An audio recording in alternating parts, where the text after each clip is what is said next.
Who will win the 2025 World Series?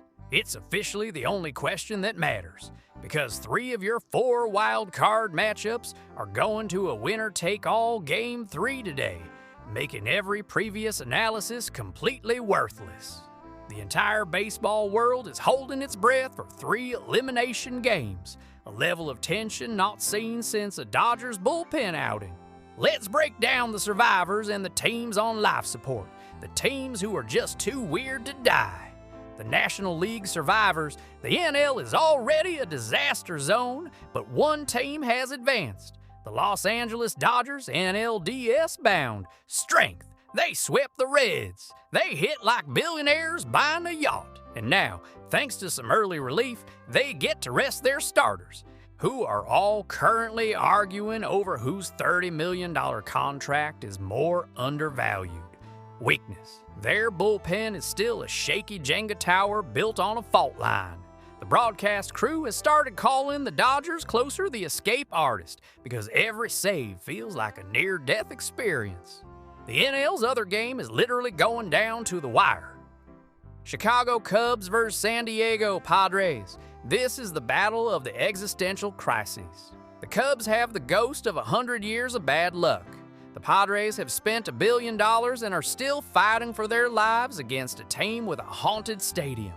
It's high-stakes therapy on the north side. The American League knife fight the AL is pure chaos, with 2 rivalry games also going to a decisive Game 3, the New York Yankees vs. Boston Red Sox. The irony, after 162 games, this entire season's worth of effort comes down to one winner-take-all game in the Bronx.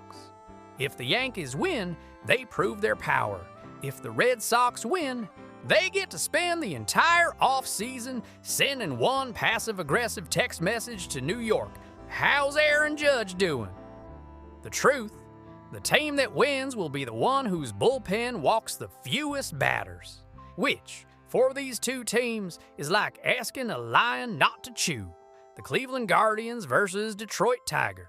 The narrative, the Tigers, who led the division for half the season before a colossal slump, have to overcome the red-hot Guardians. Detroit's weakness is their inability to bring home runners. They strand more guys than a bad Tinder date. Cleveland's weakness is being named Cleveland, meaning absolutely no one is picking them. It's the I guess we have to series. My final absolutely ironclad prediction after the Game 3s. The bracket will settle. We will have the 4 best teams, and this is how it all goes wrong.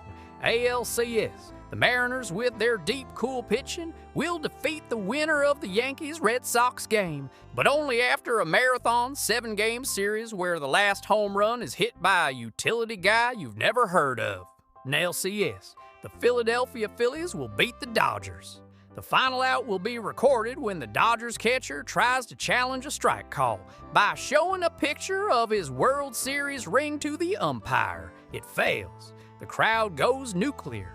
The World Series is set Seattle Mariners versus Philadelphia Phillies. The Mariners, fueled by decades of nothingness, versus the Phillies, fueled by Wawa coffee and municipal rage. The Phillies fans will spend the first 2 games in Seattle trying to buy all the salmon in the city as a form of gallows humor. Your 2025 World Series champion, the Seattle Mariners. Why? Because the Phillies will get a massive lead in Game 7. The crowd will start celebrating too early, and the baseball gods, sensing hubris, will turn the field into a slip and slide. The winning run will score on a walk-off sacrifice fly that is dropped because the Phillies outfielder is blinded by a piece of hurled Philly cream cheese. It's the only ending that makes sense. It's too painful, too random, and too beautiful.